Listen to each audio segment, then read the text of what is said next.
Yes, we have to believe in it. We have to do everything to put it into practice. And so this agreement is a good thing, because that's what we've been calling our wishes for weeks.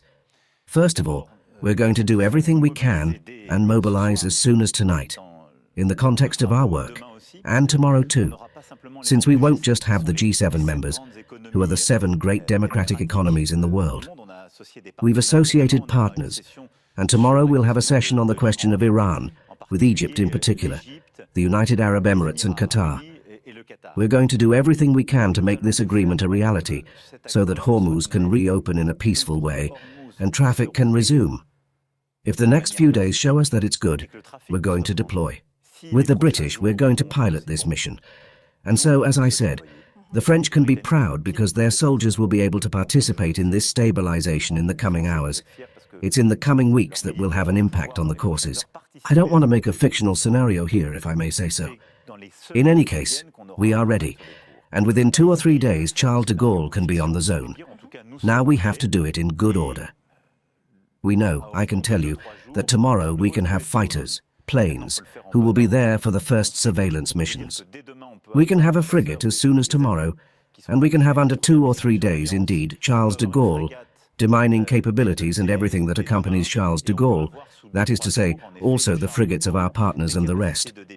But all of this makes sense if there is an international agreement. That's what we're going to work on. This morning, not later than this morning, Trump threatened France to install 100% customs rights on wines and champagnes if Paris does not abolish the tax targeting the giants of American digital. Are you going to give in? No, because that's not how it works. We have just concluded an agreement between Europe and the United States on tariffs. After months of negotiations, it was finalized last summer. Now we need stability. What we're going to show, and what the experts' reports show, is that tariffs are good for no one, and especially tariffs between G7 countries.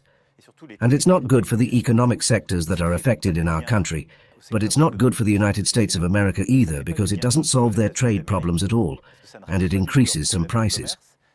So here, this digital tax, the Europeans have decided it. Several countries have implemented it. It's part of our right. It's not the United States that decides for the rights of Europeans or French people. It's normal, and it won't happen differently. Anyway, as long as I'm here. So we're going to have a respectful but firm discussion. We're going to say, here's how things are going. You too, you've put tariffs that are higher than what we're imposing on you. And this threat, we know it. By the way, in Biarritz at the time of the G7 in 2019, we had about the same ones. So we're going to settle all this in a respectful way through discussion, but it won't happen that way.